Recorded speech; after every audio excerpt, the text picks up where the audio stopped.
What inspired you to play guitar, and at what age did you start playing?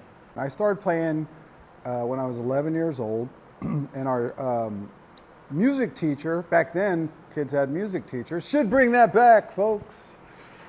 Certainly saved my life. She said, I'm going to give guitar lessons after school. So I learned, I went to after school, and I remember seeing another kid go Creedence. And I was like, wow, how the heck do you do that? And, I took a few lessons, and my parents, my brother played before me, my older brother, and my parents bought him a Fender, a Jazz Master and an amp. Here I come along. He was 5 years older than me. Here I come along. I want to play guitar. Great, here we go again. And my parents were working class. They didn't have a lot of money, so they bought me a $20 Montgomery Ward's. Came with nylon strings and steel strings, just a piece of crap. Just beat on that thing like crazy, and then my mom found the money to get me a 1969 SG.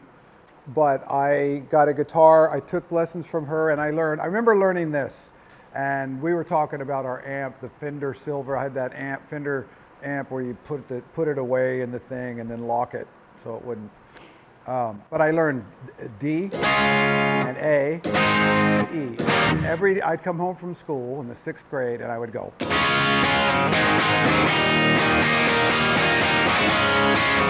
Until my dad said, "Shut up!" I mean, I would do that for hours. I was just blown away. And then the first thing I ever picked off a record was shortly after that was, let's see.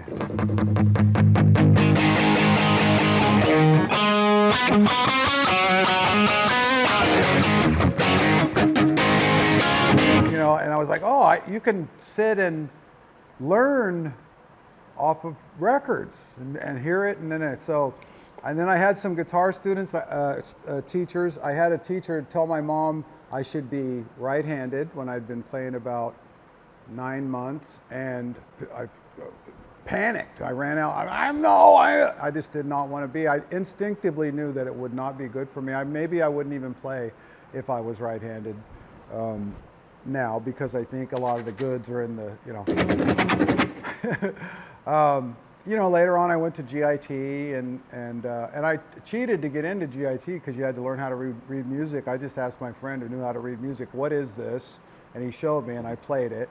And I went to GIT, and they had these labs, they called them, and they had half-speed tape decks. And I spent most of my time in there with Van Halen because they didn't have that yet at half speed to learn Eddie. But I had a great country teacher, some great funk teachers there, and that's how I got going. And I continue to, study what I can, even now.